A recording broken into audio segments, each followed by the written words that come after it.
ወዳችሁዬ የምወዳችሁ እንዴት አላችሁልን? በሌላ በቆንጆ ፊልም መተናል። ፊልሙ እንደምትወዱት እርግጠኛ ነኝ። ስለዚህ ላይክ እና ሰብስክራይብ ማድረግ እንዳይረሳ። ይበልጥኛ ማበረታታት የምትፈልጉ ብቻ ደግሞ ቪዲዮቻችንን በቪፒኤን ማየት ትችላላችሁ። ወደ ቪዲዮ ፊልማችን ሲጀምር ቾይ ባንዶና ማጂንጁን እናያታለን። ሰርጋቸው ነው። በጣም ተደስተዋል። የነበራቸው የፍቅር ጊዜ አሁን መገባደጃውን ያገኝና መቼም የማይለያዩ ይመስሉ ነበር። ማጂንጁ በዚህ ነገር በጣም ደስተኛ ነበረች። ታዲያ ግን ወዲያው 14 ዓመታት ያልፋሉ። ራሳቸውን ያገኙት ፍርድ ቤት በር ላይ ለመፋታት ነው። ባንዶም ሲናገር የነበረው አሁን ከተፋቱ በኋላ ልጃቸው ሶጂንን ማየት ስለሚፈልግ በየሳምንቱ እንደሚመጣ ይነግራታል። ከመፋታታቸው ከአንድ ወር በፊትም እሷ ቤት በነበረችበት ጊዜ የተጋቡበት አኒቨርሰሪያቸው ስለደረሰ ስለዛ ቀን እያሰበች ነበር። ታዲያ ቤት ውስጥ በምትመለከትበት ጊዜ ግን በጣም የሚያምር ጆሮ ጌጥ ትመለከታለች። በእርግጠኝነት ለአኒቨርሰሪያቸው ስጦታ ሊሰጣት እንደሆነ በማሰብም ያንን ጆሮ ጌጥ እየሞከረችው ነበረ። ያኔ ባንዶ ይመጣል። ለእሷ የተዘጋጀ እንዳልሆነና አለቃው ዶክተር ስለሆነ እሱ ለሚስቱ ያዘጋጀው ስጦታ እንደሆነ ነበር የተናገረው። በዚህም በጣም ይደብራታል። ያን ቀን ልጇ ሶጂን አመሻሽ ላይ እያስመለሰው በጣም አሞት ነበረ። በተደጋጋሚ ለባንዶ ትደውላለች። እሱ ግን ያኔ የነበረው ከአለቆቹ ጋር እነሱን በማስደሰት አብሮ መጠጥ በመጠጣት ላይ ስለሆነ ስልኩን ሊያነሳ አልቻለም። ይባስ ብሎን ዶክተር ሂዩንሶክ የተባለ አለቃው ይደውልለትና ሚስቱ እየመጣች እንደሆነ ወደ ሆቴል፣ በዚህም አሁን ከሌላ ሴት ጋር ስለሆነ ሚስቱን እንዲያስቆምለት ነበር የጠየቀው። እሱም እየተሯሯጠ ይሄዳል። እንደምንም ብሎ ዶክተሩ ያስቀመጣት ቅምጥ ሚስቱን ከዛ ሆቴል ለማስወጣት እየሞከረ ነበር። እንደ ድንገት ሆኖ ግን የዶክተሩ ሚስት የሆነችው እጅ ከፍንጅ ትይዟለች። በዚህም ለአለቃው እያጎበደደ እንደሆነ በመረዳት በንዴት ደብድባው ነበረ። ታዲያ ዶክተር ሂዩንሶክም ወደዛ በመጣበት ጊዜ በንዴት እሱን ደብድቦት ነበረ። ምክንያቱም ሚስትየው እጅ ከፍንጅ እንድትይዘው አድርጎ ነበር። ሆስፒታልም ያለችው ጂንጁ ልጇ ደህና እንደሆነና የምግብ አለመስማማት እንደሆነ ተነግሯት ነበረ። ቤትም ከተመለሰች በኋላ አንድ ካርድ ትመለከታለች። እዛ ላይም ከባንካቸው እጅግ በጣም ብዙ ብር እያወጣ ነበረ። ያንን ብር ያወጣው ደግሞ ለቅንጡ የተለያዩ ሆቴሎች ክፍል ለመያዝ ብሎ ነበር። ይህን ስታይ ትናደዳለች። በመቀጠል ደግሞ መልእክት ይላክላታል። ባሏ ከሴት ጋር ሆኖ የሚያሳይ ነበረ። ያቺ ሴት ከሱ ጋር ግንኙነት ባይኖራትም የዶክተሩ አለቃው ቅምጥ ነበረች። እሷን ጎትቶ ከሆቴል ሲያስወጣት ሰው ፎቶ አንስቶ ነበረ ለሚስቱ የላከላት። ይህንን ስትመለከት በጣም ታዝናለች። የተደበደበው ባንዶ ደግሞ ራሱን ለማረጋጋት መኪና ውስጥ ቁጭ ብሎ ነበረ። እሷን በመደወል የት እንደሆነ ትጠይቋለች። ሊመልስላት አልፈለገም። ቤት እንደማይመጣ ሁላ ይነግራታል። እሱ እንደዛ ያደረገው ተደብድቦ እንደዛ ሆኖ ሚስቱ ፊት መቅረብ በጣም ስለደበረው ነበረ። በንዴትም ትጨቃጨቀው ጀመረ። በአሁን ሰዓት መጨቃጨቅ እንደማይፈልግ፣ ታዲያ እሷ ምን ያህል የስራ ውጥረት ውስጥ እንዳለና የበታችነት ስሜት እንደሚሰማው እንደማትረዳው፣ ከዚህ በኋላ ፍቺ እንደሚፈልግ ነበር የነገራት። ይህንን ስትሰማ ስቅስቅ ብላ ታለቅሳለች። እሷን በቀጣይ ቀን የሄደችው የእናቷ መቃብር ስፍራ ነበረ። በተደጋጋሚ እየመጣች ስላልጎበኘቻት ይቅርታ እየጠየቀች ነው። እሷም ባስ ውስጥ ቁጭ ብላ ፍቻቸው ስለጸደቀ ቀለበቷን አውልቃ እየተመለከተች ነበረ። እንደ ድንገት ሆኖ ከባሱ ይወድቅባታል። በተመሳሳይ ሁኔታ ደግሞ ባንዶ እጁ ላይ ያለው ቀለበት ከዚህ በኋላ ጋብቻ በመካከላቸው ስለሌለ አውልቆ ይወረውራል። ልክ ሁለቱም ቀለበቶች መሬት እንደነኩ እነሱ ጋር ብቻ ትልቅ የመሬት መንቀጥቀጥ ይፈጠራል። ሌላው ሰው ጋር ሰላም ነበረ። በዚህም ባንዶ ከእንቅልፉ በሚነሳበት ጊዜ ይደነግጣል። የተመለከተው እናቱን ነበረ። ራሱንም ሲያየው ወጣት ሆኗል። ዓመተ ምህረቱን ሲያየው 1999 ነበረ። በሌላ በኩል ደግሞ ጂንጁን አንዲት ሴት እየቀሰቀሰቻት ነው። አይኗን ገልጣ በተመለከተችበት ጊዜ የሞተችው እናቷ ነበረች። በጣም ትደነግጣለች። ጥምጥም አድርጋ ነበር ያቀፈቻት። ታዲያ እሷም ዓመተ ምህረቱን በምታይበት ጊዜ 1999 ሆኖ ነበረ። ነገሮች እንዳለ ወደ ኋላ ተመልሰዋል። ኮሌጅም እንድትሄድ እናቷ እንደረፈደ እየነገረች ካጣደፈቻት በኋላ ኮሌጅ በምትገባበት ጊዜ ደስተኛ የሆነውን ባንዶን መንገድ ላይ ሲራመድ ነበር ያየችው። ሁለቱም እርስ በርስ ሲመለካከቱ ፊታቸው ላይ የነበረው ፈገግታ ደብዝዞ ነበረ። ወደፊት ቀስ እያሉ ይራመዳሉ። ነገር ግን ተላልፈው ነበር የሄዱት። ባንዶም ዞር ብሎ ተመልክቷት ነበረ። እሷ ግን ዞር ሳትል ቀጥ ብላ ነበር የሄደችው። ቁጭ ብላም ስለተፈጠረው ነገር እያስታወሰች ነበረ። ያኔ የኮሌጅ ጓደኛዋ ነበር የመጣችው። እሷም ለማረፍ ሄደች ወደ ኳስ ሜዳ ነበረ። እዛም ሆና ሳለ የተመለከተችው ጆንግ ናምጊል የሚባለው ልጅ ነበረ። ኮሌጅ ላይ ድሮ እንደሚወዳት ታውቃለች። አሁን የሚወደኛውን አይወደኝ ይሆን እያሰበች በነበረበት ጊዜ ዩምባሮም የተባለች ጓደኛዋ ነበር የመጣችው። እሷን ስታያትን በጣም ደስ ይላታል። ሁለቱም ኮሌጅ ውስጥ በነበሩበት ጊዜ ናምጊል ባጠገቧ ሊያልፍ ሲል ሰላም ትለዋለች። ኡፓ ሁላ ብላ ጠርታው ነበረ። እዛ ያሉ ሰዎች እንዳለ በመገረም ይመለከቷታል። ግራ ገብቷታል። በዚህም ጓደኛዋ ስትነግራት እንደ ትላንትና እወድሻለሁ ብሎ አብረን እንሁን ብሎ ሲጠይቃት አፍንጫዋን ይዛ አፏን ሸፍና እንደሚሸት እንደነገረችው ነበረ። እንደዚህ እንዳደረገች ጭራሽ አታስታውስም። ታዲያ ባንዶ መንገድ ላይ እየተራመደ እያለ የሚያሰቃየውን የወደፊቱን አለቃውን ሂዮንሶክን ነበር የተመለከተው። ሂዮንሶክ ገና አሁን የሜዲካል ትምህርት ተማሪ ነበረ። ሂዮንሶክም ወደፊት የሚያገባትን ዮየም የተባለችውን ልጅ ለማውራት በቆመበት ጊዜ ባንዶ ሁለቱ እንዲገናኙና ወደፊት ላይ ከባድ በህይወታቸው ችግር እንዳይፈጠርባቸው እንዳያወሩ ለማድረግ ገፍትሮት ነበረ። ከክፍለ ጊዜም በኋላ ጂንጁ መንገድ ላይ ስትራመድ ባንዶውን አይታው ነበረ። ገላምጣው ነበር ያለፈችው። እሱም ፈዘው እየተመለከታት ነው። ድጋሚ ቢያናግራት ደስታው ነበረ። ነገር ግን ባንዶና ጓደኞቹ ራሳቸውን ያገኙት ከሷ 3 ጓደኞች ጋር ጊዜ ለማሳለፍ ተቀጣጥረው ነበረ። በዚህም ፊት ለፊቱ ያላቸው ጂንጁ ነበረች። ሁሉም ሴቶች የራሳቸውን ጌጥ ወይም ስጦታ ያስቀምጣሉ፣ ወንዶቹ የፈለጉትን ያነሳሉ። በዚህ ጊዜ ያቺ የተመረጠችው ሴትና ወንድየው ጊዜ ለማሳለፍ ይሄዱ ነበረ። ድጋሚ ጂንጁን ማናገር የፈለገው ባንዶ የሷን ማህረብ ነበር ያነሳው። ሁለቱም ቁጭ ብለው ያወሩ ጀመረ። በዚህም ምናልባት ከወደፊት የተመለሰው እሱ ብቻ ነው ብሎ ስለሚያስብ እሷ እንደማታውቀው ነበር የሚያስበው። ሲመክራት የነበረው ትምህርቷ ላይ እንድታተኩርና ወደፊት ወይ ዳኛ ወይ ጠበቃ መሆን እንዳለባት ይመክራታል። ተነስቶም ከሄደ በኋላ ግን ከሷ ጋር መለያየቱ ከባድ እንደሆነ ሳይነግራት አላለፈም ነበረ። ትናደድ ጀመር። ያኔ ሚሶ ዩንግ የተባለችዋን ሴት ነበረ ባንዶ የተመለከተው። ልጅቷ ድሮ ባሊ በምትጨፍርበት ጊዜ የመጀመሪያ ፍቅሩ ነበረች። እሷ ጋርም በመሄድ እጇን ይዟት ነበረ። እሷም ትደነግጣለች። እንደምታውቀው ነበር የጠየቃት። ታዲያ በአይን እንደምታውቀው እንጂ ሌላ ነገር እንደማታውቅ ትናገራለች። ጂንጁም ሁለቱን ስትመለከታቸው በጣም ቀንታ ነበረ። ወዲያው ያስታወሰችው ወደፊት ላይ የወለደችው ሲዮጂን የተባለው ልጇን ነበረ። ስለሱ እያሰበችም ስቅስቅ ብላ ታለቅሳለች። ያገኘችው ታክሲ ውስጥ ነበር የገባችው። እንደ አጋጣሚ ሆኖ ያንን መኪና ሲነዳ የነበረው ከዚህ ቀደም የሰደበችው ናምጊል ነበረ። ስቅስቅ ብላ እያለቀሰች ፊቷን እንኳን ሳታሳይ ቤቷ አካባቢ ስትደርስ ክሬዲት ካርዷን ነበር የሰጠችው። የአባቱንም ጊዜ በሚያስታውስበት ሰዓት ያኔ አብረሽኝ ሁኚ ብሎ ጂንጁን ናምጊል ሲጠይቃት አባቱ ስፖርት ላይ ከማተኮሩ ይልቅ አንዳንዴ ከሴቶች ጋር ጊዜ እንዲያሳልፍ ስለመከረው ነበረ። እንደ ሙከራ እሷ ጋር ቢሄድም እሷም አገርጥተዋለች። እሷም እንደዚህ እንዳደረገች በምታስታውስበት ጊዜ ቤት ውስጥ ሆና በጣም አፍራ ነበረ። ምናልባት ከእንቅልፏ ስትነቃ ቤተሰቦቿ ላይኖሩ እንደሚችሉ በማሰብም እናቷ አጠገብ ሄዳ ነበር የተኛቸው። ሌላኛው ደግሞ ባንዶ ነበረ። እሱ ያሁኑ ህይወቱን በጣም ስለወደደው መተኛት ስላልፈለገ አይኑ ላይ የክብሪት እንጨቱን አቁሞ ላለመተኛት እየሞከረ ነበረ። ቀኑም ይነጋል። በዚህም ልጄ ጋር እመለሳለሁ ብላ ጂንጁ ብታስብም ስትነቃ እዛው ነበረች። ባንዶም ስላልተመለሰ በጣም ደስ ብሎት ነበረ። ባንዶም በቀጣይ ቀን ትምህርት ቤት እንደሄደ ቀጥታ የሄደው የመጀመሪያ ፍቅሩ ጋር ነበረ። እሷንም ስልክ ቁጥሯን ይጠይቃታል። በመገረምም ስልኳን ሰጥታው ነበረ። የሱ 2 ጓደኞችም እንደ ድንገት እንዴት እንደዚህ አይነት የራስ መተማመን እንዳመጣ ሲጠይቁት የድሮ ባንዶ እንዳልሆነና አሁን እንዳደገ ነበር የተናገረው። ክፍል ውስጥ መምህራቸው የጭንቅላት ስዕል ከሳሉ በኋላ አንዳቸው ስለሌላቸው የሚያስቡትን ነገር እንዲጽፉ ተጠይቀው ነበረ። ታዲያ ጂንጁም የጻፈችው ስለ ባንዶ ነበረ። ትዳራቸው ላይ ሁሌ የማትረባ ብላ ተሰድበው ነበረ። አሁንም ያንን የጻፈችው። እሱም ይህን ባየበት ጊዜ ይደነግጣል። በእርግጠኝነት እሷም ተመልሳ እንደመጣች ነበር ያሰበው። ከክፍለ ጊዜውም በኋላ እየጎተተ ይዟት ይወጣል። እሷም ትሰድበዋለች። ነገር ግን ሲነግራት የነበረው ወደ ድሯቸው አሁን መመለስ እንደሌለባቸው፣ ህይወታቸውን በደንብ አድርገው እንዲኖሩና ያጠፉትን ጥፋት እንዲያስተካክሉ። ታዲያ ሁለቱ ቢለያዩም ምንም ችግር እንደሌለው ነበር ሲነግራት የነበረው። ይህንን ስትሰማ በጣም ይከፋታል። ምክንያቱም በመካከላቸው ወንድ ልጅ ነበረ። ታዲያ እዚህ ቆዩ ማለት ልጃቸውን ተዉት ማለት ነበር። በቀጣይ ቀንም ከጓደኞቿ ጋር ሆና ክለብ ነበር ሄደችው። እዛ እንደ ድንገት የተገናኘችው ከዶክተሩ ሂዮንሶክ ጋር ነበረ። እሱም አብረው ጊዜ እንዲያሳልፉ በመጠየቅ ስልክ ቁጥሩን ራሱ ሰጥቷት ነበር።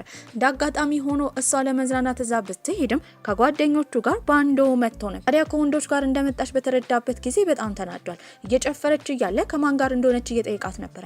ምንም እንዳልመሰላት ለመሆን እየሞከረች ነው። በጣም ስለጠጣች ግን እያስቸገረች ነበረ። በዚህም ጓደኞቿ ራሱ እንዲደግፏት ተነግሯቸው ነበረ። እሷም ማይኩን ከያዘች በኋላ ስትናገር የነበረው ሂዮንሶክ የሚባለው ልጅ ቆንጆ እንደሆነች እንዳሰበ። ታዲያ ባንዶ አንድም ቀን እንኳን እንደዛ አስቦ እንደማያውቅ፣ በዚህም ግን በመካከላቸው ያለውን ሲዮጂንን መርሳት እንደሌለበት ነበር የተናገረችው። የልጁን ስም ሲሰማ በጣም ይከፋው ጀመረ። መንገድ ላይ ራሱ ስቅስቅ ብሎ ነበር ያለቀሰው። በቀጣይ ቀንም እሷን እየጎተተ የወሰዳት ወደ ሚኒ ሚዲያ ክፍል ነበረ። እዛም እየነገራት ነው በመካከላቸው ፍቺ እንዳለ ተጋብተው እንደነበረ ልጅ እንዳለ በመካከላቸው ማንም ሰው ማወቅ እንደሌለበት ታዲያ ቀስ እያሉ ነገሮችን እንደሚያስተካክሉ እየነገራት ነው። እሷም ደግሞ ትዳራቸው የተፋቱት በሱ ምክንያት እንደሆነ ጸባዩ ልክ እንዳልሆነ ኃላፊነት እንደማይወስድ የራሷን ትናገራለች። እርስ በርስ እየተጨቃጨቁ ነው። ያላወቁት ነገር ግን ማይክሮፎኑ ኦን መሆኑን ነበረ። በዚህ የተነሳ ተማሪዎች እያንዳንዱን ነገር ሰምተዋል። ጭቅጭቃቸውን ከጨረሱ በኋላ ውጭ ይወጣሉ። ከዚህ በኋላ መነጋገር እንደሌለባቸው እያወሩ ነበረ። ያኔ ግን የእሷ የልብ ጓደኛ የሆነችው ሶል ሁለቱን ተመልክታቸው ነበረ። በመቀጠልም ወደ ተማሪዎች በሚቀላቀሉበት ጊዜ ትምህርት ቤት ውስጥ የሚማሩ ባልና ሚስት እንዳሉ እንደተፋቱ ልጅ እንዳላቸው እያወሩ ነበረ። ታዲያ የሰማው ባንዶም ነገሩ ስለታወቀባቸው እሱ እንደሆነ እንዳይጠረጠርም ወሬው ላይ ተቀላቅሎ ያወራ ነበረ። በመቀጠልም ሁለቱ ትምህርት ቤት ውስጥ በሚገናኙበት ጊዜ ግን እንደማይተዋወቁ ሆነው ጭቅጭቃቸውን ለመደበቅ ተራርቀው ሁላ እየተቀመጡ ማውራት ጀመሩ። ወዲያው ግን አንድ አይነት ርዕስ ሲያገኙ ልክ እንደ ባልና ሚስት ይጨቃጨቁ ነበረ። በመቀጠልም እሷ ከዚህ በፊት አልፈልግም ያለችውና ናምጊልን ለማውራት ነበር ሄደችው። ሁለቱ ቁጭ ብለው በሚያወሩበት ጊዜ በአባቱ ግዳጅነት ልሞክር ብሎ ስሜቱን ከዚህ በፊት እንደነገራት ታዲያ ጫን ያለ ፍቅር እንደሌለው ነበር ሲነግራት የነበረው። ይህንን ስትሰማ ይወደኛል ብላ አስባ ነበረ። አሁን እንደማይወዳት ስትረዳ ይደብራታል። ሲዮንግ ደግሞ እየጨፈረች በነበረበት ጊዜ አለቃዋ በተደጋጋሚ እንድታስተካክል እየነገረቻት ነው። ታዲያ ሰውነቷ የከበዳት ያህል ይታይ ነበረ። በባሌ ዳንስ ደግሞ ቀጭን መሆን አለባቸው። ታዲያ እሷ ደብሯት በነበረበት ጊዜ እየመጣው ባንዶ ነበረ። እንደ ስጦታም ዶናት ነበር የሰጣት። መብላት አትችልም። ስላመማትም እዛው ራሷን ትስታለች። ይህንን ሲመለከትም በጣም ደንግጦ የወሰዳት ወደ ክሊኒክ ነበረ። አመሻሽ ላይም የሂስትሪ ክላስ ስለነበረ ላይብረሪ ውስጥ የተለያዩ መንፈሶች እንዳሉ ታዲያ እንደ ጨዋታ ደግሞ አንድ ሰው ሄዶ ቀዩን ፖስጣ ማምጣት እንዳለበት እየተነገራቸው ነው። ተማሪዎች እንዳለ እየፈሩ ነበረ። ይህንን ነገር ለመሞከር ያሰበችው ጂንጁ ነበረች። ወደ ውስጥም ትገባለች። ታዲያ የሚያስፈሩ መንፈስ ተብለው የለበሱ ተማሪዎችን እንዳለ እያባረረች አስወጥታቸው ነበረ። ምክንያቱም ብዙ አመት ኖራለች። ልጅ መውለድ ደግሞ ጀግና ያደርግ ነበረ። ጀግና ሆናለች። ታዲያ እንደ ቫምፓየር እዛ መልበስ የነበረበት ናምጊል ነበር። ላይብረሪ ውስጥ እየሳቀች በምትራመድበት ጊዜ በውበቷ ፈዞ ይመለከታታል። በዚህም ቀዩን አምጡ የተባለውን ፖስታ በቀላሉ ማግኘት ችላ ነበረ። መሰላሉንም በመውጣት ያንን ፖስታ ለማውረድ ስትሞክር እንደ ድንገት ልትወድቅ ነው። ያኔ የያዛት ናምጊል ነበረ። በዚህም ታመሰግነዋለች። ጥላው ልትሄድ ስትል ግን እግሩን ወለም ብሎት ነበረ። ደግፋ ነበር የወሰደችው። ተማሪዎች እንዳለ አንድ ላይ ሆነው ምግባቸውን ይመገቡ ጀመረ። እሷም ልክ እንደ አዳኝ ስለነበረች በተሳካ ሁኔታም ቀዩን ፖስታ ስላመጣች እየተጨበጨበላት ነበረ። እሷ ግን ለሷ ምንም እንዳልሆነ ትክክለኛ ሰዎች ከመንፈስ ይልቅ እንደሚያስፈሯት ስትናገር ነበረ። ታዲያ እግሩን ወለም እንዳለው ናምጊልንም ስለተመለከተች በረዶ ትሰጠዋለች። እሱን ሰጥታው በቀላሉ ትኩረቱን አግኝታ ስትስቅ ፈዞ እየተመለከታት ነበረ። ቀጥታው ሲጨርሱ ብቻዋን ትራመዳለች። ደና ወደ ቤት መግባቷን ለመመልከት ግን ራቅ ብሎ ናምጊል እየተከተላት ነበረ። ባስ ውስጥም ትገባለች። ታዲያ ከኋላዋ ነበር የተቀመጠው። በዚህም ያስታወሰችው ልጇን ነበረ። ስቅስቅ ብላ ታለቅስ ጀመረ። እሱን ከኋላ ሆኖ እየተመለከታት ነው። በሌላ በኩል ራሷን ከሳተችበት የተነሳችው ሲዮጆንግ ነበረች። ስትነቃ ግን አጠገቧ ባንዶ ተኝቶ ነበረ። ደና መሆኗን ለማረጋገጥ ነው። አብረው ራት እንዲበሉም ይጠይቃታል። ራት ከበሉ በኋላ ሸኝቷት ነበረ። እሷን ሸኝቷት ግን እንደ ድንገት የተመለከተው የጂንጁን ቤተሰቦች ነበረ። እናቷ በህይወት ሆና ስትራመድ በሚመለከትበት ጊዜ ድሮ ላይ የጂንጁ እናት በጣም ስትንከባከበው ስለነበረ ደስ ብሎት ደንግጦም ነበረ። በቀጣይ ቀንም ወደ እሷ ቤት በመሄድ የምትወደውን ወይን እንደ ስጦታ አስቀምጦላታል። ታዲያ እሷም ደስ ብሏት ነበረ። ማን እንደሰጣት እናትየው አላወቀች። እንደ ድንገት ሆኖ ግን ከአንድ ወጣምሻ ጋር ነበር የተጋጨችው። ልጁም ይቅርታ ከመጠየቅ ይልቅ ሊናገራት ይመጣል። ያኔ ተደብቆ ሲመለከት የነበረው ባንዶ ከሰውየው ዞር እንድትል ከሰውየው ሊያድናት ችሎ ነበረ። ከዛም በኋላ በቦታው የመጣችው ጂንጁ ነበረች። ትናደዳለች። እናቷ አጠገብ ባንዶን ማየት ይበልጥ እንድትቃጠል አድርጓት ነበረ። ታዲያ በእናትየው በኩል ሊለምናት እየፈለገ እንደሆነ ድጋሚ ወደ ህይወቷ እንዳይመለስ ነበር ስትናገር የነበረው። እናትየውም ነገሩን ለማስረዳት እንዳዳናት ለማሳየት ብትሞክርም አልሰማቻትም። ጂንጁ አጣድፋ ወደ ቤት እንድትገባ ነበር ያደረገቻት። በሷ ቃላትም ባንዶ በጣም ደብሮት ነበረ። በተጋቡበት ጊዜ ህይወታቸው በሚታይበትም ሰዓት ለመጀመሪያ ፍቅሩ ሲዮንጆንግ ሁል ጊዜ ዜና ያነብ ነበረ። ታዲያ የባሌ ጭፈራን እንዳቋረጠች አንድ ቀን ዜና ባነበበበት ጊዜ ጂንጁ ትመጣለች። ምን እያየ እንደሆነ እየጠየቀችው ነው። ላፕቶፑን ዘግቶ ነበረ። ለማሳየትም ስለ ሲዮጆንግ ለማወቅ ፍላጎት እንዳደረበትና የመጀመሪያ ፍቅሩ እንደሆነች ተናግሮ ነበረ። በዚህ ንግግሩ ራሱ በጣም ተናዳ ነበር። በ1999 ባንዶ በጣም ደብሮት እየጠጣ ነበር። ስለ ልጁ እያስታወሰ አሁንም እያለቀሰ ነው። እናቷም ታማ ጂንጁ ሆስፒታል ትገባባታለች። ታዲያ ዶክተሩ ግን ለረጅም ዓመት እናትየው እንደምትኖር ቃል ቢገባላትም ጂንጁ እናቷ የምትሞትበትን ቀን ስለምታውቅ በጣም አዝና ነበር። ሶዮንግም ትምህርት ቤት ውስጥ ቁጭ ብላ የሂፕ ሆፕ ዘፈን እየሰማች ነበር። ታዲያ እሱም አንድ ኤርፎኑን ወስዶ ይሰማል። ከክላሲካል ይልቅ ሂፕ ሆፕ በመውደዷ በጣም ተገርሞ ነበር። ከክላሲካል ይልቅ ሂፕ ሆፕ ዘፈን መውደዷ በጣም አስገርሞት ነበር። በዚህ በክላሲካል ባሌት ከመጨፈር ይልቅ በሂፕ ሆፕ እንድትጨፍር ነበር ሲነግራት የነበረው። አብረውም ሲኒማ ለማየት ነበር የሄዱት። እንዳጋጣሚ ሆኖ ግን የጂንጁ አባት ነበረ የሲኒማ ቤቱ ሽያጭ ሰራተኛ። ይህንን የተመለከተው ባንዶ ሚስቱ ላይ እንደማገጠ አባትየው እጅ ከፍንጅ እንደያዘው ተሰምቶት እየሮጠ ወደ መጸዳጃ ቤት ነበር የሄደው። ሲዮንጆንግም ለረጅም ሰዓት እየጠበቀችው ነበረ። እንዳጋጣሚ ሆኖ ያንኑ ፊልም ለማየት ጂንጁና ናምጊል መጥተው ነበረ። ይህንን የተመለከተው ባንዶ በጣም ይናደዳል። ለረጅም ሰዓት እሷን እያያት ነበረ። ሲዮንግም ስትናገር የነበረው አሁን የሚያዩት ፊልም በጣም እንደሚያስለቅስ ነበረ። ባንዶም እንደማያለቅስ ይናገራል። ይሄንን ከሩቅ የሰማችው ጂንጁ ሁሌ ፊልም ለማየት በገቡበት ጊዜ ይሄንን ፊልም ሲያዩ እንደሚያለቅስ ስለምታውቅ በጣም ተገርማ ነበረ። ውስጥ ከገቡም በኋላ ሁሉም ሰዎች እያለቀሱ ነው። ጂንጁ ግን ምንም አላለቀሰችም። ይሄንን ሲመለከት የነበረው ናምጊል ተገርሞባት ነበረ። ባንዶ ደግሞ እሷን እየተመለከተ ፊልሙ ላይ እንኳን ትኩረት አላደረገም ነበር። ሶዮንግንም ወደ ቤት እየሸኛት እያለ ሂፕ ሆፕ ዳንስ የሚደንሱ ልጆች ጋር ይገጣጠማሉ። ሁሉም ከበዋቸው እየጨፈሩ ነበር። ያኔ ባንዶ እሷን ይገፈትራታል። በባሌት ዳንስም አድርጋ በሂፕ ሆፕ ዘፈን እየጨፈረች ነበር። ለመጀመሪያ ጊዜ ደስተኛ እንድትሆን አድርጓታል። በቀጣይ ቀንም ሶዮንግ የቆመችው በአስማቆሚያው ጋር ዝናብ እየዘነበ ነበር። ያኔ ጥላዋ እምቢ ብሏት ደግሞ ጂንጁ እየታገለች ነው። በዚህም ሶዮንግን ለማስጠለል የመጣው ባንዶ ነበረ። እሷን አስጠልሎ በሚራመድበት ጊዜ ጥላዋን ለማስተካከል ደግሞ ጂንጁ እየታገለች ነበር። ያኔ የመጣው ናምጊል ነበር። ታዲያ በተለያየ አቅጣጫ ሆነው በሚተላለፉበት ጊዜ ባልና ሚስት ከመታየት ወደ ኋላ አላሉም ነበር። ይሁ የተባለው የባንዶ ጓደኛም የጂንጁን ጓደኛ ቦራምን እንደወደዳት እየተናገረ ነበር። ታዲያ የወደፊታቸውንና እንደሚጣሉ የሚያውቀው ባንዶ ሁለቱ አንድ ላይ መሆን እንደማይገባቸው እየተናገረ ነበር። ይሁ ግን ቀንቶ መስሎት አሻፈረኝ ይላል። ታዲያ ቦራምም ግንኙነት ልጀምር እንደሆነ የሰማችው ጂንጁ ራሷ እንድትጠነቀቅ መክራት ነበር። በቀጣይ ቀንም ትምህርት ቤት ውስጥ ፌስቲቫል ነበረ። በዚህም ባንዶ የሄደው ከሶዮንግ ጋር ነበረ። እዛ ጥሩ ጊዜ እያሳለፉ ነው። በዚህ ሰዓት የተመለከተችው ጂንጁ በጣም ትናደዳለች። ታዲያ ውሃ የመወርወር ጨዋታ ስለነበረ እሷ ገንዘብ እንደምትከፍል ደብል ገንዘብ አድርጋ የምትከፍለው ደግሞ እሱ ላይ መወርወር ከቻለች ብቻ እንደሆነ እየተናገረች ነበረ። በዚህም እሱን አስረው አስቀምጠው በተደጋጋሚ ውሃ ተወራውርበታለች። አመሻሽ ላይም የፋሽን ሾው ውድድር ነበረ። በዚህም አንዷ ልጅ ቀርታለች። አዘጋጁም እሷን ይለምናት ጀመረ። ጂንጁ እንደዚህ ልብስ ለብሳ መድረክ ላይ መውጣት ባትፈልግም ናምጊል ነበረ ልብስ ዞላት የመጣው። በዚህም እንዴት የሴት ልብስ መኪና ውስጥ እንዳለ እየጠየቀችው ነበረ።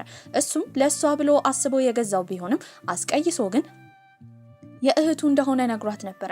ነጩንም ልብስ ለብሳ መድረክ ላይ ትወጣለች። ሁሉም ሰው በውበቷ ፈዞ ነበረ፣ አብሶ ባንዶ። በዚህም ታለንቷን አሳይ ስትባል ምንም ታለንት እንደሌላት ብትናገርም ለመስፈን መድረክ ላይ ስትወጣ በድምጿ የተገረሙ ብዙዎቹ አጨብጭበውላት ነበረ። ባንዶም ይህን በሚመለከትበት ጊዜ ሚስቱ እያለች እንደዚህ አይነት ችሎታ እያላት ምን ያህል እንደተጎሳቆለች ነበር የተረዳው። ልብሷንም ድጋሚ ለመቀየር ፈልጋለች። የሴቶች ቦታ ዝግ ስለነበረ ወንዶች መጸዳጃ ቤት ነበር የገባቸው። በዛ ሰዓትም ውስጥ ገብታ እየቀየረች በነበረበት ጊዜ ዶክተሩ ሂዩንሱክ ከዚህ ቀደም ለሷ ስልክ ቁጥሩን የሰጣት እሱ ከተጠቀመባት በኋላ ለጓደኛው አስተላልፎ ለመስጠት እንደሆነ ሲናገር ትሰማለች። ዝም ማለት ስላልፈለገች ከቦታው ወጥታ ልትደባደብ ስትል ግን እነሱን አባሮ ናምጊል እየጠበቃት ነበረ። ሌሎች ወንዶች ሊመጡባቸው ስለሆነ እሱ እዛው ክፍል ውስጥ ይመልሳትና ዝም እንድትል እየነገራት ነበረ። ያኔ እነሱ የተደበቁበትን በር የከፈተው ባንዶ ነበረ። ሲያይም በጣም ይደብረዋል። በዚህም ከዛ ከወጡ በኋላ ባንዶና ጂንጁ እየተጨቃጨቁ ነበረ። አሁንም እንደ ምክንያት ያነሳው እሱ ስለ ልጃቸው ነበረ። ስለ ልጃቸው በተደጋጋሚ ስታወራ እምቢ ብሏት አሁን ማንሳቱ ስላናደዳት በንዴት ገላምጣው ትሄዳለች። በቀጣይ ቀንም ካምፓስ ውስጥ ባንዶ ሶዮንግ ከእናቷ ጋር እየተጨቃጨቀች እናቷ ባሌት ጭፈራ አቋርጪ ስትላት እሷ እምቢ እያለች ነበር የሰማው። አጠገቧ ከተቀመጠ በኋላ ከቤተሰብ መራቅ ምንም ጥቅም እንደሌለው ሁሉን ነገር መጋፈጥ እንዳለባትና ፍላጎቷን ለቤተሰቦቿ እንድታስረዳ ነበር ሲነግራት የነበረው። የሜዲካል ተማሪዎች ፍቅረኛቸውን የሚጋብዙበት ዝግጅት ተዘጋጅቶ ተዘጋጅቶ ነበር። እዛ ዝግጅት ላይም ዩንሶክ ይሄዳል። ነገር ግን ፍቅረኛው ዮሪምን መጋበዝ አልፈለገም። ማንም ሰው ስለ ግንኙነታቸው እንዲያውቅ እንደማይፈልግ። ታዲያ ስኬታማ ሲሆን ብቻ እሷ ይፋ እንድትወጣ እንደሚያደርጋት እየነገራት ነበር።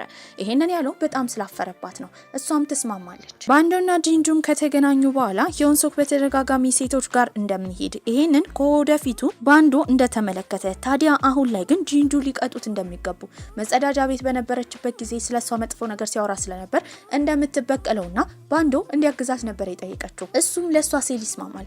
ያሰቡትም በጣም ቆንጆ ሆና ቅንጡ ሆና እሱ ጋር ለመሄድ ሀብታም እንደሆነች ለመናገር በዚህ ካቋመጠችው በኋላ ዝግጅቱ ላይ እንዲጋብዛት አድርገው እዛ ለማዋረድ ነበር ያሰበችው።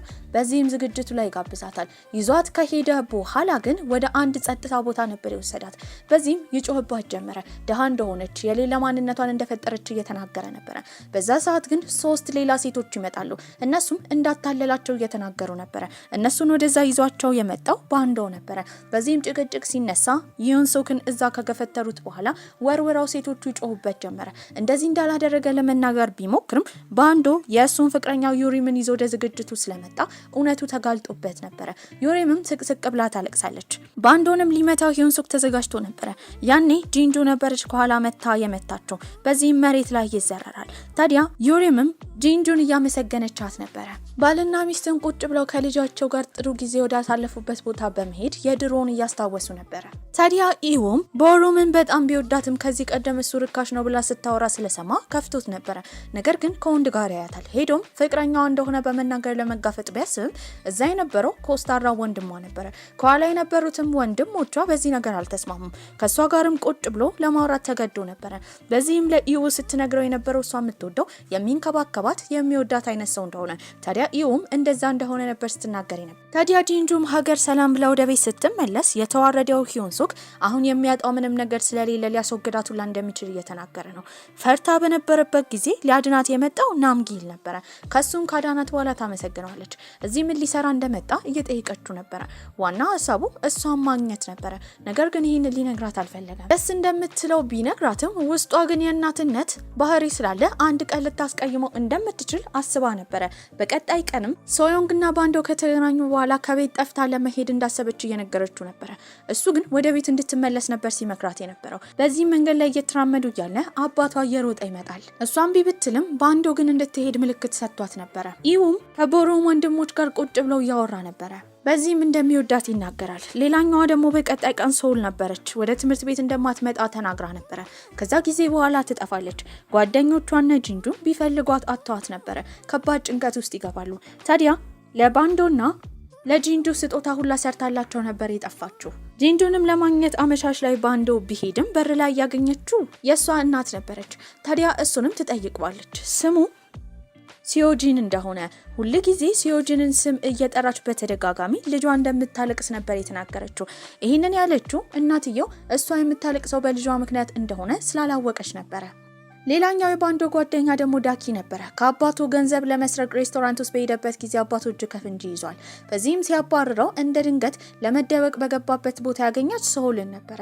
እሷም ትምህርቷን ያቋረጠችው ቤተሰቦቿ ገንዘብ የሚከፍሉበት ስለሌላቸው፣ እሷም ደግሞ ኮሌጅ ውስጥ የምትማርበትን ዲፓርትመንት ስላላወቀች ስራ ከወዲሁ ለመስራትና ገንዘብ ለማጠራቀም እንዳሰበች ለጓደኞቿ እንዳይናገር ነበር ያስጠነቀቀችው። እሱም ይስማማል። ነገር ግን በቀጣይ ቀን እሷ ወዳለችበት ሬስቶራንት ጓደኞቿን ወስዶ ለማጋፈጥ ተዘጋጅቶ ነበረ። ሶልንም ሲያገኟት ቁጭ ብላ ሁሉን ታሪክ ትናገራለች። የቤተሰቦቿን ሁኔታና የእሷ ዲፓርትመንት መረጣ ግራ መጋባትን። ያኔ ወሬዋን የሰማችው እናቷ ነበረች። በጣም ታዝንባታለች። ምንም ያህል የፋይናንስ ችግር ቢኖራቸው ልጃቸውን የማሳደግና በቂ ሁኔታ ላይ የማድረስ ግዴታ እንዳለባቸው፣ ታዲያ እሷ ልጅ እንደሆነችና እንደ ልጅ እንድትማር ሌላውን ነገር ቤተሰቦቿ እንደሚቆጣጠሩት እየነገረቻት ነበረ። የኦሮምን መንገድ ላይ ባንዶን ባገኘችው ጊዜ ከፍቅረኛዋ ዩንሱክ ስለለያት እያመሰገነችው ነበረ። ጂንጁ ደግሞ ካምፓስ ውስጥ እያለች አንዲት ቆንጅዬ ሴትዮ የሆነች ተማሪን እየጮኸችባት ገፈተረችኝ ብላ ልደበድባት በተዘጋጀችበት ጊዜ ጣልቃ የገባችው ጂንጁ ነበረች። በእንደዚህ አይነት መልኩ እሷ ማናገር እንደሌለባት እየነገረቻት ነው። ልክ እሷ በጥፊ ልትመታት ስትል ግን ያኔ መጥቶ የሴትዮዋን እጅ የያዘው ናምጊል ነበረ። ያቺ ሴትዮ የእሱ እናት ነበረች። ባንዶን ጓደኞቹ ጋር በነበረበት ጊዜ ምናልባት አሁን 38 ዓመታቸው ቢሆንና ወደ ኮሌጅ የመመለስ እድል ቢያገኙ ምን እንደሚያደርጉ ይጠይቃቸዋል። ውዶችዬ እናንተም ይሄንን ጥያቄ ጠይቄያችኋለሁ። ወይ ወደ ኮሌጅ ወይ ደግሞ ወደ ሃይ ስኩል የመመለስ እጣ ፋንታ ቢያጋጥማችሁ ምን ታደርጉ ነበር? ጓደኞቹም የመለሱት ከተለያዩ ሴቶች ጋር ጊዜ እንደሚያሳልፉ ነበር። ባንዶ ግን አንድ ወረቀት ያያል። ይህም የካምፒንግና የጉዞ ወረቀት ነበር። ወደ አእምሮ ውስጥ የመጣው ከጓደኞቹ ጋር ጊዜ ለማሳለፍ ነበር። የእናቱን መኪና ከወሰደን በኋላ እያንዳንዱ ጓደኞቹን እየሰበሰበ ጂንጁንም ጨምሮ ወደ አንድ ባህር ዳርቻ ወስዷቸው ነበር። እምቢ ማለት ብትፈልግም ለጓደኞቿ ደስታ ስትል እሷም ተከትላ ነበር። እዛም በጣም ጥሩ ጊዜ ያሳልፋሉ፣ ይዘፍናሉ፣ ይጨፍራሉ፣ ይመገባሉ። በቀጣይ ቀኑ ወደ ባህር ዳርቻው ይሄዳሉ። ታዲያ እሱ ባህር ውስጥ በነበረበት ጊዜ እሷ የባህር ዳርቻውን እየተመለከተች ስትደሰት ስትስቅ ሲያይ በጣም ደስ ብሎት ነበር። አመሻሽ ላይም ሶል የጋበዘችው ናምጊልን ነበር። ባንዶ ናምጊልን ሲያየው በጣም ተነዷል። ባንዶም ናምጊልን ሲያየው ከመቅናት ወደ ኋላ አላለም ነበር። ያን ቀን ምሽቱ በጣም እንደሚያምር የሚነገርለት ቀን ነበር።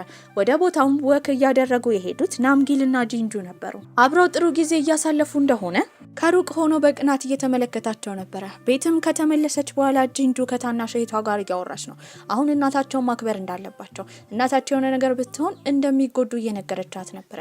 ታዲያ እህትየው ግን በዚህ ማመን አልፈለገችም። በዚህም ጂንጁ ስታስታውስ የነበረው እናትየው በሞተችበት ጊዜ አንድ ላይ ሆነው እህታማቾች ሲያለቅሱ የነበረውን ጊዜ ነበር። በቀጣይ ቀንም ሶዮንግ እንዲታደም ወደ አንድ ዝግጅቷ ጋብዛው ነበር።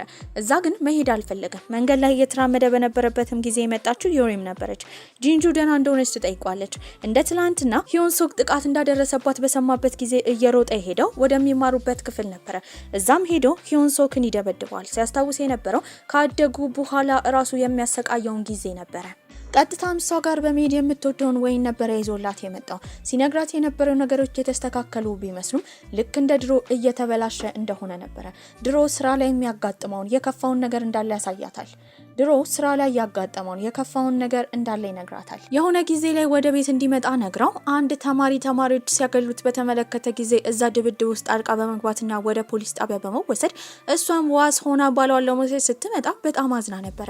ለምን በግዴለሽነት ልጅ እያላቸው ድብድብ ውስጥ አልቃ እንደሚገባ እየጠየቀችው ነው። እሷ ደግሞ እሱን ለማስፈታት በሄደችበት ጊዜ ነበረ እናቷ የሞተችው። ለመሰናበት እናቷ ጋር ስላልደረሰ ጥፋተኛ ስታደርግ የነበረው እሱን ነው። በዚህም ግን ሁለቱም ልባቸው ተሰብሮ ነበረ። ያንን ቀን እያስታወሱ ፊት ቆመው እያለቀሱ ነበር። ያኔ እናትየው ትመጣለች። እሱን ከዚህ ቀደም እንዳገኘችው በማሰብም ወደ ውስጥ እንዲገባ ነግራው ነበር። ታዲያ እናትየው ስትንከባከበው ማየት ድጋሚ እንዲከፋው አድርጎታል። እንደከፋው በማየትም ወደ ውጭ ይዛው ከወጣች በኋላ ሁለቱ ቁጭ ብለው ያወራሉ፣ ይደሰታሉ። ነገር ግን ሁለቱም ለማዘን እርስ በርስ መደራረስ እንዳለባቸው እያወሩ ነበር። አሁን የድሮውን እያስታወሱ ምንም ቢያዝኑ ጥቅም እንደሌለው ነበር ያሰቡት። በቀጣይ ቀን ወደ ኮሌጅ ሲሄድም ሶዮንግ በጣም አዝናበት ነበር። ምክንያቱም ወደ ዝግጅቱ አልመጣም። እንደማይወዳት ታውቃለች። ነገር ግን አብረው ጊዜ እንዲያሳልፉና ይሄንን ሂፕ-ሆፕ ዳንስ እንድትወድ ያደረጋት እሱ ስለሆነ ለምስጋና ነበረ። ኮሌጅ ውስጥም እየተጓዘች በነበረበት ጊዜ የኮሌጁ ዋና ፕሬዝዳንት የናምጊል አባት ስለሆነ እሱ እንዲወርድ ብዙ ሰዎች እየተናገሩ ነበር። ከዛ ባሻገርም የአባትየው መኪና በሚያልፍበት ሰዓት እንቁላል እየወረወሩ እላዩ ላይ እየጣሉ ነበር። ታዲያ ናምጊልም ይመጣል። እሱን ከፍቶት ባየችበት ጊዜ ምልክት ትሰጠዋለች። ቀጥታ እሷ ጋር ከመጣ በኋላ ግን ምንም እንዳላዘነ በማስመሰል አብረው ምግብ እንዲበሉ ነበር የጠየቃት። ለመብላትም ይሄዳሉ። ምን ያህል የውስጡን እየደበቀ እንደሆነ ነበር የተረዳችው። ታዲያ እሱም ከልጅነቱ ጀምሮ ስሜቱን ራሱ መቆጣጠር ስለለመደ ያን ያህል ክፉ ነገርን ማሳየት እንደማይችል ይነግራታል። እያወሩም እየወጡ እያለ የናምጊል የእንጀራ እናት ትመጣለች። ታዲያ ልታወራው የመጣችው ስለ አባቱ ነበረ። ረጅም ጸጉር ያለው የነሱን ጓደኛ ወደ ውትድርና መግባት እንዳለበት ሲሰማ በጣም አዝኖ ነበረ። የገዙትን የቀለበት አይነት ያስታወሰው ባንዶም ቀጥታ በመሄድ ቀለበቱን ይገዛል። በዚህም ወደ ድሮ ህይወታቸው እንደሚመልሳቸው እርግጠኛ ነበረ። እሷ ጋርም ሄዶ ልክ ሊነግራት ሲል ግን ከእናቷ ጋር ደስተኛ ሆና ነበር የተመለከተው። በዚህም ከእናቷ ጋር ስታወራ ፍቺ ቢያጋጥማት ምን እንደምትመክራት እየጠየቀቻት ነበረ።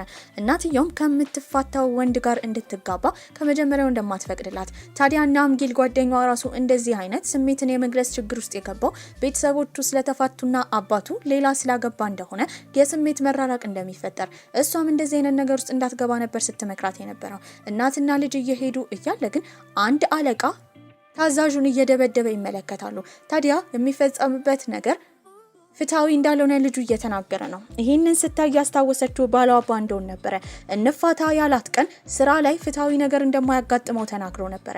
በዚህም እሱን ለማግኘት እየሮጠች ትሄዳለች። ደውላለት እንዲገናኙ ስለቀጠረችው እያለቀሰች ስለሆነ ወደ እሷ ሊመጣ ነበረ። ነገር ግን አስፋልቱ ልትሻገር ስትል አንድ ህፃን ልጅ ልክ ልጇን የሚመስል ፊኛ ወድቆበት እየሮጠ ወደ አስፋልት ይገባል። እሷም እሱን ለማዳን ትገባለች።